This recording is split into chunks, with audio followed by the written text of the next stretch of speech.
He handed me the papers on a Tuesday. Not a Friday when you might expect someone to blow up a life, just a plain, ordinary Tuesday while the coffee was still brewing and I was still in my robe. 25 years. That's how long I had been his wife. And he handed me those papers the same way he'd hand me a utility bill. Slid them across the kitchen counter without looking up. "I think this is best for both of us," he said. I didn't cry. I didn't throw anything. I picked up my mug, took a slow sip, and looked at the papers with a name I didn't recognize on them, an attorney I'd never heard of, a filing date from 3 weeks prior. He had been planning this while I made his lunches, while I drove his mother to her cardiologist appointments, while I sat next to him at church on Sundays. I set my mug down and smiled. Not because I was okay. I was not okay. Something inside me had just quietly collapsed, the way an old house gives way, not all at once, but floor by floor, room by room. But I smiled because in that moment, something else happened alongside the grief. Something clicked. I had been preparing for this longer than I realized. His name is James. I'll call him that because it's his name, and I've spent enough years softening things on his behalf. We met when I was 22, fresh out of nursing school, working the overnight shift at a hospital in Columbus. He was in finance, entry level then, ambitious in the way young men can be when they're still performing ambition rather than actually having it. He was charming. He remembered small things. He asked about my patients by name when I came home exhausted. I thought that was love. Maybe it was for a while. We got married in October, the year I turned 24. My mother cried through the whole ceremony. His mother inspected my dress like she was appraising it. James looked at me like I was everything he'd ever wanted, and I believed him, because I was 24 and I had never had any reason not to. We bought our first house with a combination of my savings and a loan from his parents, a detail that would come up again later in ways I didn't anticipate. I worked full-time while James built his financial planning practice from the ground up. I covered our health insurance. I scheduled his client dinners. I proofread his proposals. When his assistant quit without notice during tax season, I took a week of vacation time and came in every day to help him keep the office running. I don't say any of this to make myself a saint. I say it because it's simply true and because no one ever records these things as they're happening. They don't feel like contributions when you're in the middle of them. They feel like love. His practice grew. A second office, then a third. A reputation in the city. A profile in a local business magazine in which he mentioned his supportive family in one sentence and spent 4 paragraphs talking about his vision. I framed that article and hung it in his office. I am not joking. I did that. Somewhere around year 15, something shifted. I noticed it the way you notice a window that won't quite close all the way. A draft you keep feeling but can't locate exactly. He started working later. Not unusual in his field. He started traveling more. Also not unusual, but the texture of our conversations changed. He started talking to me less like a partner and more like a roommate he was tolerating. I told myself I was being sensitive. I told myself marriage goes through seasons.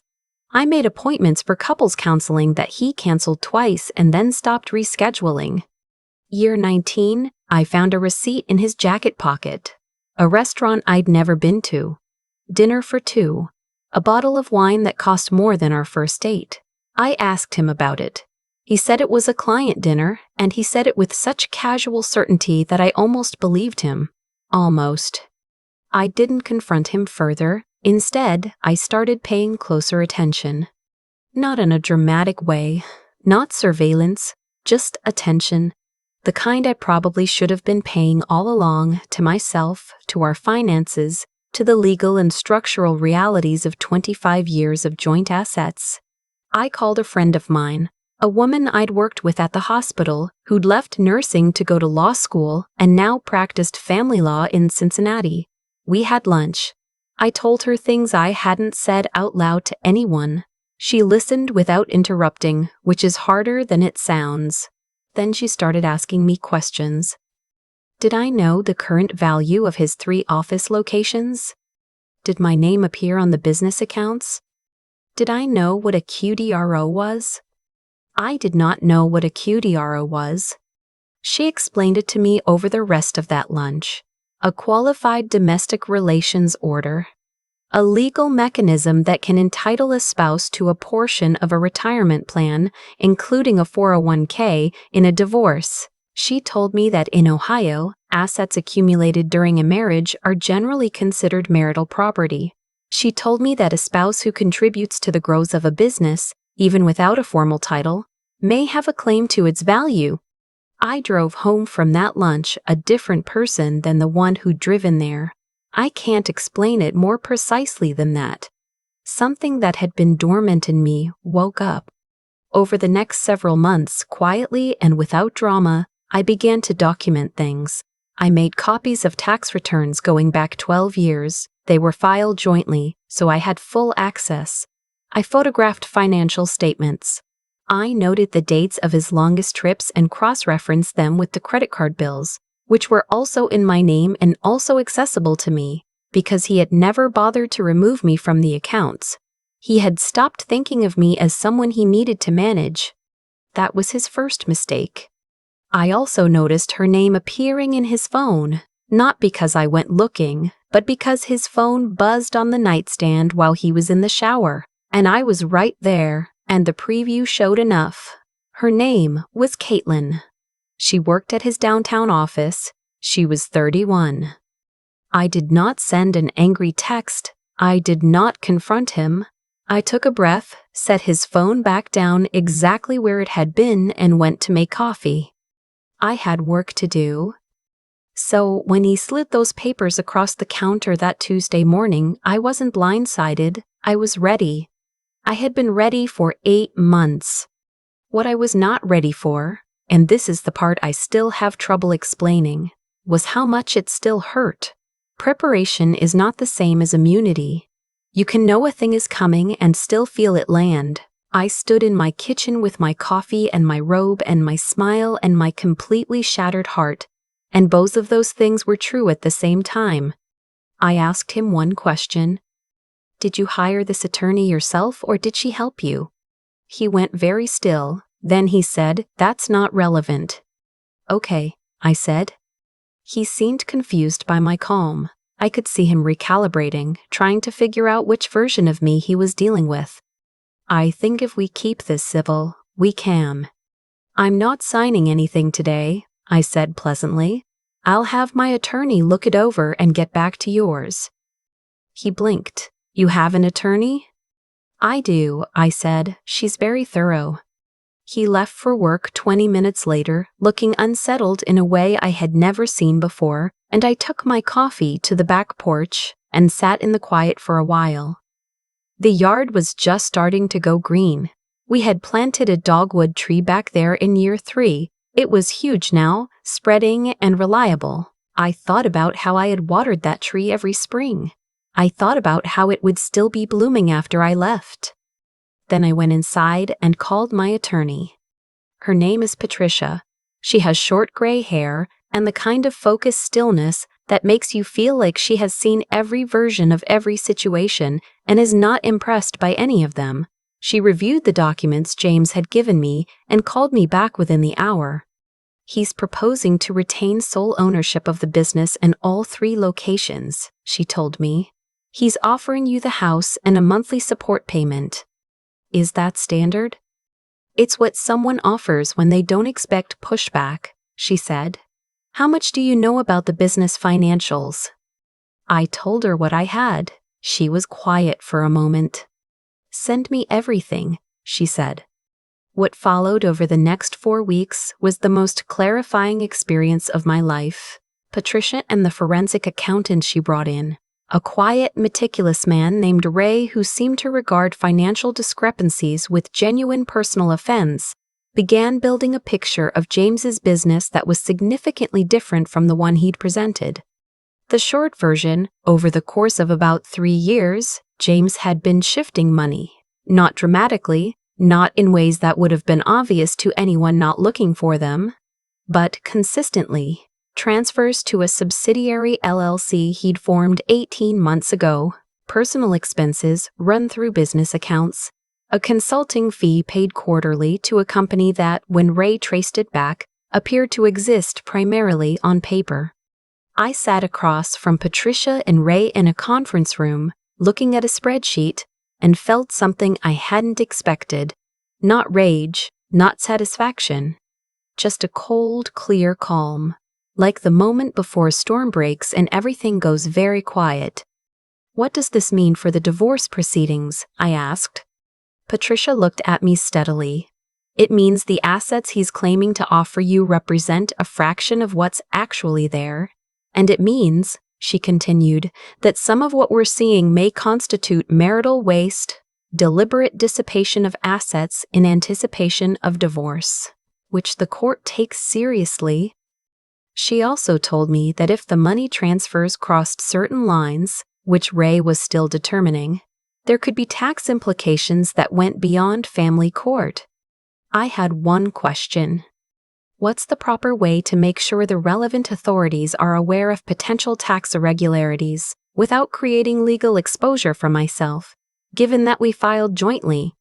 Ray looked at me with what I can only describe as professional appreciation. "We file amended returns first," he said, "and there are formal disclosure channels for voluntary reporting that can be protective. Your attorney and I can walk you through it." "Let's do that," I said. James called me 7 times the week Patricia sent her response to his attorney. I let most of them go to voicemail. On the 4th call, I picked up. "This is not what I expected," he said. "I know," I said. "Where did you even get?" He stopped. "We don't need to make this adversarial." "We don't," I agreed. "But I'm not signing anything that doesn't reflect what was actually built during our marriage, which includes 3 office locations, a retirement account, and, this is the interesting part, whatever's been moved into that LLC in Bexley." The silence on his end lasted about 4 seconds. "I want to talk," he said. His voice had changed. The casual certainty was gone. "Have your attorney call Patricia," I said. "That's how we do this now." I hung up and went back to the book I'd been reading. I was shaking a little, but my hands were steady. That distinction matters. There are things I want to say to women who are in the middle of what I was in the middle of, before the Tuesday morning and after it. The first is this: pay attention to the money, not because marriages should be transactional, but because yours is a legal and financial partnership, whether you think of it that way or not. Know what accounts exist. Know both of your names on everything or the reason why they're not. Know what a QDRO is before you need to. The second is, don't sign anything without a lawyer reviewing it first. I know that sounds obvious. I know that when you're in the kitchen in your robe and your heart is collapsing floor by floor, stopping to call an attorney feels like it belongs to a different, more functional life. But that moment is exactly when it matters most. The third is harder to say and easier to get wrong. So I'll say it carefully. The grief and the clarity can exist at the same time. You don't have to choose. You are allowed to be devastated and also prepared. You are allowed to love the life you built, even as you protect what you're owed from it. The settlement took 5 months. In the end, James retained the business with a buyout that reflected the actual documented value, not the version he'd first offered me. The retirement account was split via QDRO. I kept the house, which I subsequently sold, because I did not want to live in a house I had shared with someone who slid papers across the counter like a utility bill. I bought a condominium on the west side of the city, 3rd floor corner unit. A little balcony with a view of nothing particularly interesting, a parking structure and some trees, but the light in the morning is something I did not expect. It comes in at an angle through the east-facing window and fills the kitchen in a way that still surprises me some days, even now. Caitlin and James moved in together within a month of the divorce being finalized. I heard from a mutual acquaintance, not through any active investigation on my part. I want to be clear that it was not going well. Apparently, the version of James that seemed exciting from a distance was less compelling up close, with a business under financial scrutiny and legal fees that had significantly reduced what he'd once referred to as his equity position. I felt something when I heard that. Not quite satisfaction. Something quieter. The recognition that choices have weight, and weight eventually lands. The tax matter was referred to the appropriate parties through the process Ray had outlined. I have no further information about what became of it, and that is genuinely the truth. That particular thread is not mine to hold. Last spring, I went back to work at a hospital, not out of necessity, but because I missed it. I missed the specificity of it, the realness of it. Finance offices and business accounts don't have that quality. They don't look you in the eye. I work 3 days a week now, which is exactly enough. On my days off, I read, I see friends. I have started taking a drawing class on Wednesday evenings that I am objectively not talented at and find completely absorbing. I went to the coast with my sister in September. I have cooked things I never had time to cook before. There is a woman in my drawing class, mid-30s, recently separated, the kind of tired that lives behind the eyes. We've talked a few times. Last week she told me her husband had presented her with paperwork and she didn't know what to do with it. I told her the same thing I'll tell anyone who asks me. Don't sign anything without a lawyer. Know your finances before you need to. And understand that being ready doesn't mean you don't also grieve. You are allowed to do both. You are allowed to smile at the papers and still cry in the car afterward, and to build something real out of the rubble of what didn't survive. I did. I'm still doing it. The dogwood is blooming somewhere without me, and that's exactly as it should be. I used to think that being a good wife meant being selfless, and for a long time, I confused selflessness with invisibility. I made myself small so James could seem larger. I covered the gaps so quietly that he eventually stopped noticing they existed at all. And when you stop being noticed, you stop being counted. That's not a complaint. It's just what happened. And I think it happens in a lot of houses that look perfectly fine from the outside. What I've come to understand, not as a tidy lesson, but as something I lived my way into, is that there are 3 things that actually determine how a life turns out when it gets hard. Not luck, not timing. Those 3 things. The first is doing right, even when no one is watching and nothing is forcing you to. When I found that name in his phone, I didn't retaliate. I didn't leak information or make scenes. I documented what was real and I reported what needed to be reported through the right channels. That mattered, not just legally, but to me. I needed to be able to look back and know I hadn't become something I didn't recognize in the process of protecting myself. James made choices that eroded things slowly, quietly, over years. I made choices too. Mine, I can live with. The second is understanding your own situation clearly, not the version you wish were true, not the version that's easier to believe, but the actual reality in front of you. Patricia asked me questions at that first meeting that I couldn't answer, and that was its own kind of wake-up call. I didn't know what a QDRO was. I didn't know the current valuation of the business I had helped build. I had trusted without verifying, and trust without information is just hope, dressed up as a plan. Ray, with his spreadsheets and his calm refusal to be surprised by anything, showed me what clarity actually looks like. It's not dramatic, it's just accurate. And accuracy, it turns out, is power. The third is the one that's hardest to talk about without sounding like a motivational poster. So I'll just say it plainly. You have to keep moving, even when every part of you wants to stop. The morning after James left for work and I sat on the back porch with my coffee, I was not okay. I was grieving a version of my life that was over, but I also made a phone call, and then another one, And I kept showing up to meetings with Patricia, even when the numbers on Ray's spreadsheets made me feel sick. You don't have to feel strong to act with strength. Those are two completely different things, and confusing them is how people stay stuck. James's choices had weight. They landed. The transfers, the LLC, the years of quiet maneuvering, none of it disappeared just because he'd hoped I wouldn't look. Things have a way of surfacing when someone finally starts paying attention.